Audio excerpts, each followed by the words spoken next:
형제들이여, 내가 당한 일이 오히려 복음의 진보를 가져온 사실을 여러분이 알기 바랍니다.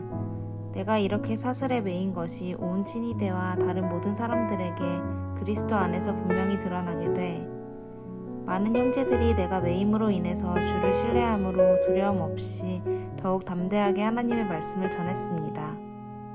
어떤 이들은 시기와 다툼으로, 또 어떤 이들은 좋은 뜻으로 그리스도를 전파합니다. 좋은 뜻으로 전하는 사람들은 내가 복음을 변호하기 위해 세움받은 줄을 알고 사랑으로 전파하지만, 시기와 다툼으로 전하는 사람들은 내가 갇힌 것에 괴로움을 더하게 하려고 순수하지 못하게 다툼으로 그리스도를 전파합니다. 그렇지만 어떻습니까? 가식으로 하든 진실로 하든 전파되는 것은 그리스도니 나는 이것으로 인해 기뻐하고 또 기뻐할 것입니다.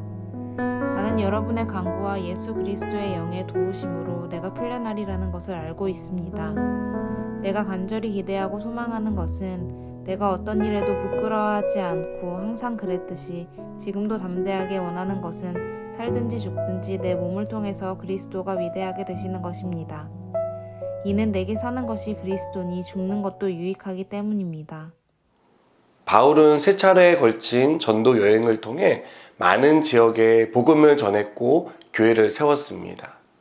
크고 작은 다툼과 박해, 핍박도 있었습니다. 하지만 대부분 많은 사람들은 복음을 받아들였고 회개했습니다. 이렇게 바울의 사역은 승승장구하는 것처럼 보였습니다. 그러나 바울이 에베소 지방을 떠나 예루살렘에서 복음을 전할 때 그 사역에 제동이 걸렸습니다. 바울이 예루살렘 성전에 들어가 복음을 전하자 바울을 반대하는 사람들이 몰려와 바울이 성전에 이방인을 끌고 왔다며 그를 죽이려고 했습니다. 이 소식은 천부장에게 전해졌습니다.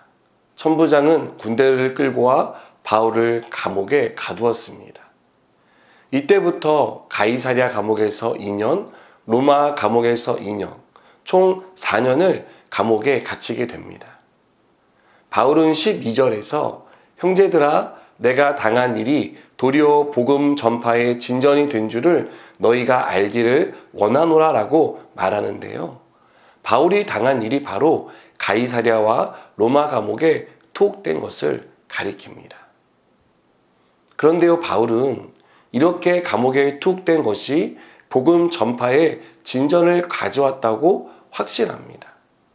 여러분, 바울은 감옥에 투옥될 만한 죄를 짓지 않았습니다. 바울을 신문했던 벨릭스 총독과 아그리빠 왕은 바울에게는 죄가 없다라고 말했습니다. 그런데요, 바울은 자신이 투옥된 이유로 복음이 계속해서 전파되는 것에 감사하고 만족해합니다. 감옥을 벗어나고 싶은 마음이 컸을 텐데 그런 생각은 아예 하지 않는 사람처럼 말하고 있습니다. 바울은 13절에서 시위대 안에도 복음이 전해졌다고 말합니다. 바울은 로마 황제에게 재판을 받겠다고 상고한 상태였습니다. 그래서 그 죄수를 로마로 압송하기 위해 왕실 근위대가 지키고 있었습니다. 덕분에 바울은 그들에게 복음을 전할 수 있었습니다. 또 이 복음은 황제의 군인뿐 아니라 시위대 밖에도 전해졌습니다. 이런 일이 가능할 수 있었던 것은 바울과 동역하던 형제 중 다수가 바울이 감옥에 갇혀서 복음을 전할 수 없게 되자 이제는 자신들이 나설 차례라며 겁없이 복음을 전한 덕분입니다.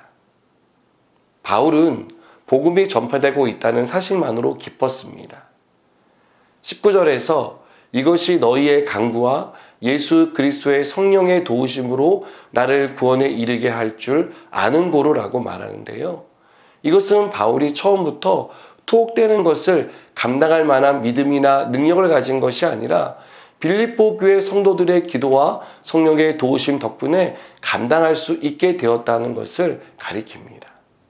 또 바울은 20절에서 나의 간절한 기대와 소망을 따라 아무 일에든지 부끄러워하지 아니하고 지금도 전과 같이 온전히 담대하여 살든지 죽든지 내 몸에서 그리스도가 존귀하게 되게 하려 하나니라고 고백합니다. 바울은 주님이 기뻐하신다면 감옥에서 풀려나도 때론 순교하든 어떤 일이 자신에게 닥쳐도 기꺼이 감당하겠다라는 마음을 가지고 있다고 말하고 있는 것입니다. 여러분, 바울처럼 열정적으로 복음을 전하고 영향력이 큰 사람이 감옥에 갇힌다는 것은 어쩌면 큰 손해이고 불행한 일일 것입니다. 잘못하면 복음을 전하는 일이 큰 타격을 입고 미치게 수 있기 때문입니다. 하지만 하나님은 이 위기를 기회로 바꾸셨습니다.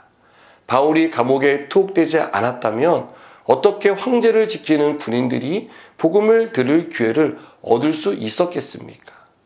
늘 바울의 사역을 돕던 사람들이 어떻게 담대하게 용기를 내어서 복음을 전할 수 있었겠습니까? 여러분, 바울은 고난이 축복이 된다는 것을 자신의 삶을 통해 몸소 보여주고 있습니다. 하나님이 고난을 축복의 통로로 사용하셨기 때문에 이런 일들이 일어날 수 있었다라고 우리에게 가르쳐 줍니다.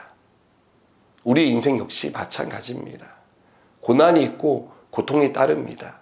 원하지 않는 일을 겪으며 힘든 시간을 보내기도 합니다. 그러나 그것이 도리어 우리에게 은혜가 되는 것을 봅니다. 하나님이 우리의 위기를 새로운 기회로 만드십니다. 은혜로 가득 채워주십니다. 우리가 할 일은 이렇게 행하시는 하나님을 온전히 믿는 것입니다. 그리고 더욱더 주님을 위해 사는 것입니다. 우리 인생을 가장 빛나게 하실 하나님을 믿고 하나님이 이루실 일을 소망하는 저와 여러분 되기를 축복합니다. 기도하시겠습니다. 하나님, 우리의 삶에 어려움이 있지만 하나님이 그 어려움을 사용하시는 줄 믿습니다. 또 그 가운데 우리에게 은혜를 베풀어 주시고 축복의 통로로 우리를 쓰실 줄 믿습니다. 예수님의 이름으로 기도드립니다. 아멘.